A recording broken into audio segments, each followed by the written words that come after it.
Hi everyone, so today I have a really exciting video for you. I know that you've probably seen 1,000 of these already, but just in case you clicked on mine, thank you. Today I will be reviewing the Subculture palette by Anastasia, which is like the sister palette to the Modern Renaissance palette. I actually was super excited about this, waited like on the first day that they were selling it and got like super expedited shipping to get it and to be able to play around with it and kind of create like an actual opinion versus having like a first impression. So I have used this palette. This is not a first impression. I'm not doing swatches. I'm basically just going to be applying the makeup and then kind of discussing it as I go along, and then also like wrapping up my final thoughts and how I feel about this palette. If you would like to see how to get this eye look with this palette and the actual like review on how I feel about it and whether you should spend your money on it or not, then go ahead and keep on watching. Go ahead and give this a thumbs up if you like it, or if you want to leave any comments or suggestions down below, feel free to do that and let me know how you like this palette. But yeah, I'm not gonna sit here and rant anymore, so let's just get on to this makeup look and to my final thoughts. Okie dokie.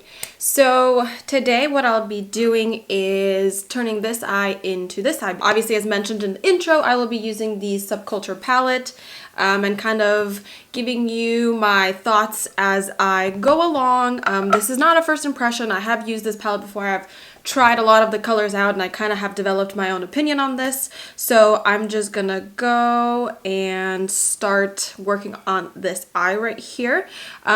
So it is already primed and set with some powder. The first thing that I'm going to be using is my XOXO Beauty Blender brush, and I'm going to be dipping into this color right here that is named Dawn, and it's a nice little like kind of peachy color. And honestly, these are pretty pigmented. They are, as you can see, like even this peachy color, I mean, it's a really light transition color, but it's still showing up. The only thing that I do have to say is that immediately there is like a lot of kickback. Like when I dip my brush in, like, do you see how much kicks up? That is kind of crazy for me. That, you know, the Modern Renaissance palette has kickback, and a lot of people complained about that, but it is nothing like this palette. I feel like, I don't know, they did something different with the shadows, I feel like, that makes them, like, it just, I've just never seen this much kickback on shadows before, and it kind of scares me because it's going to kind of use up my products a lot quicker. And I mean, this is $42, like, it's not the cheapest palette that you can have, and like, I've used this a couple times and they're, like, literally I've used this like a total of maybe like 3 or 4 times, and some shadows already have like pretty big dents in them, which really does not make me happy. But that's gonna make me run out of these shadows a lot quicker, and I know that that's really going to piss me off like a lot, and I'm really not excited about that. That is like the biggest con for this palette, and I really don't know what to do about it because I really think that this is a really beautiful palette. So next I'm picking up my MAC 217 and I'm dipping into the color New Wave. Yeah, it's called New Wave. It's like this orangey color right here. And I'm using, like I said, the MAC 217, and I'm just gonna go and dip this in here. They're super, super pigmented. But what I have noticed is that because they're there's so much kickback and they're so kind of like loose, they do tend to blend away. Like the pigment honestly really blends away, like if you continue blending, which I guess it's good. It means that you don't have to blend as much. But I don't know, it's just really weird for me to have a shadow. Like the light ones are kind of okay, but it's the darker ones that if you blend them, they kind of just blend out. And I'm not a huge fan of that. Like, it's just weird to work with these shadows because I'm not used to Anastasia Beverly Hills shadows being like this. So literally just pop that New Wave color on, and I'm taking my Sigma E25 and I'm dipping into the color Fudge, which is right here. This is the one actually that has like, you can't necessarily see it, but there's like an excessive dent in this already. And like I said, I've used this shadow palette like 3 or 4 times and I'm already like denting the eyeshadow. That to me is really weird. So I'm just gonna pop this in my outer corner and kind of drag it in here. Now I want to build this Fudge color up, and the Fudge color actually is the one that is an actual permanent shadow within the Anastasia Beverly Hills single eyeshadows. All the other colors are just to this palette. This is also not limited edition, so they're gonna continuously have this stocked, which is kind of cool, but I think they would have done a better sales job if they did this as a limited edition palette. Honestly, though, they should have just done this as limited edition. Like, it would have flown off the shelves. Although when I was buying this, the site was crashing and it was honestly really annoying. Okay, so literally, as you can see, like, popping this eyeshadow on and like blending it out took no time because they're so buttery and they're so smooth. So I'm gonna take the brush that we used before this and kind of just blend this edge out here. I'm gonna go and use the same brush and dip into just a tiny bit more of fudge and kind of work this in one more time before we go ahead and cut the crease. You can see in different places it shows up as like a different color, and like I don't really know why that is. Like, it's not a consistent color. Like, it looks lighter here, but it looks darker in here.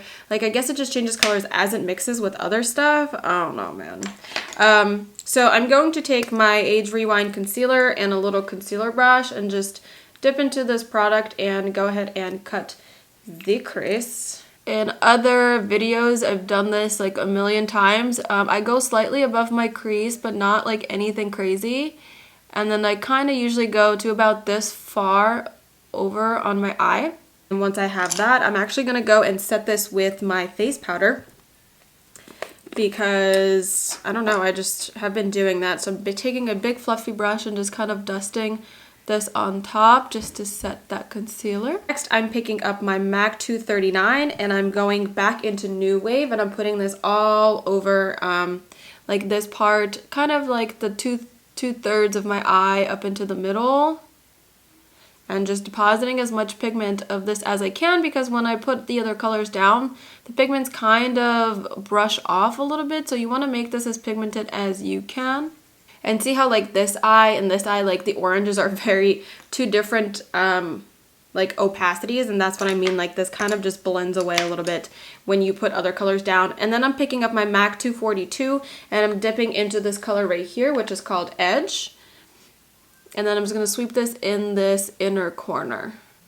So I'm trying to make this as like least basic as possible. So I'm kind of mixing the colors, and now I'm just going to take that same brush and kind of reapply the orange, because as you can see, like, it kind of blended away a little bit. So I want to kind of also like blend this line here, which applying the color on top helps that. And then I'm taking my Sigma E25, dipping into a tiny bit of fudge and kind of fudging this corner out. Get it? Just like this. I don't want it to be like super stark, but I still want you to be able like to tell the difference of like the colors there. Then I'm picking up this brush right here, which is the Sigma E46, and it looks like this. And then I'm dipping into the color Adorn, which is this nice little goldy color. And then I'm just gonna go and kind of buff this into this outer corner. That's definitely the inner corner. I'm crazy. I'm going crazy. I swear I'm actually smart, you know. And for the lower lash line, I'm gonna actually use the brush that comes with this. I'm dipping into the brown fudgy color and smoking this lower lash line. I'm going like halfway to my eye right here and connecting the outer edge. And then taking a pencil brush, I'm going into the color New Wave, which is this orangey right here. And then I'm blending this all the way out. And then since I always make a mess, I always keep this little brush right here. I have no, this is a Real Techniques brush. I have no idea what this is called, but I take this and I take my like setting powders and I take the 2 yellow shades and kind of run this underneath, and it really does a good job of like cleaning up any fallout, which is cool. It's like a really easy way to clean up any kind of eyeshadow that has fallen down. For lashes, where the frick did I put them? I'm gonna use the Ardell 120 Demis, and I'm just gonna go pop this on and put some mascara on, and I'll be right back. Okay, so now that basically everything on my face is done, the last thing that I'm gonna do is I'm gonna pop in some NC15 from MAC on my waterline. Kind of brighten this up a bit and open my eye a little bit, since this eye makeup look is a little dark and a little grungy. So I guess it's time for like my final thoughts on this palette. I think the packaging is amazing. Like, holy cow, like this is even better than the Modern Renaissance, honestly. Like, I'm obsessed with the packaging. I like how it feels. This one's going to be a lot easier to keep clean because it is darker, so not everything is going to show up on it. I think the colors collection is really, really pretty. I do really think that the colors are pretty, but I gotta say I'm a little disappointed with the palette. I expected it to be, I don't know, like I knew that there was going to be a great amount of kickback here, but I didn't think that there'd be that much. Like, I just feel like for someone who doesn't make like thousands of dollars, I'm not going to continue purchasing palettes every time a shade runs out. And I feel like these shades are like, if you use this every day instead of just kind of picking it up here and there, I think it's going to be really disappointing because shades are going to run out a lot quicker than like any other palette would. I think that you can make a lot of looks with this. I think that most of the colors are very nicely pigmented. The only thing that I will note is that like when I wore Destin, which is this green color, all over my lid the other day, by the end of the day, it kind of turned more green, so it lost a lot of the actual pigment as the day went on, which makes sense because they are so dusty. I feel like they almost need to be like locked in on top somehow, but I don't know how. I guess maybe like trying to like set your eye with setting like spray at the end would maybe work, but usually I recommend people to not do that because it like messes with your mascara and things like that. So I don't really know how I feel about that. The price is good. Most of the shades are really pretty. You can do a lot of looks with it, but really just the whole like kickback problem really is driving me insane. I really don't know. Like, I don't know how long all of these colors are going to last you if you are using them repeatedly.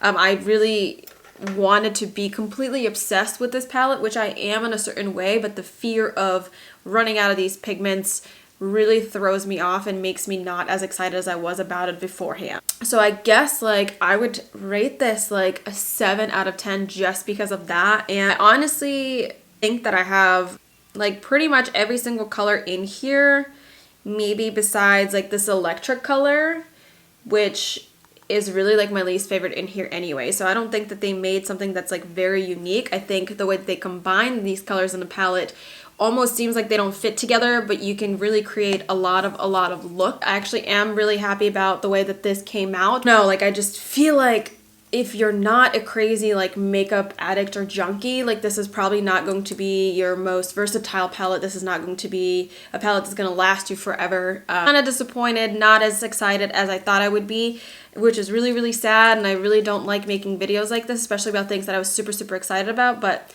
that's just what it is. I do really appreciate that you stuck around and watched this review or that you clicked on it. I hope that you learned a little bit, and I hope that this helps you make a decision on whether you should buy this or not. And yeah, thank you for watching, and hopefully I'll see you in the next one. Bye.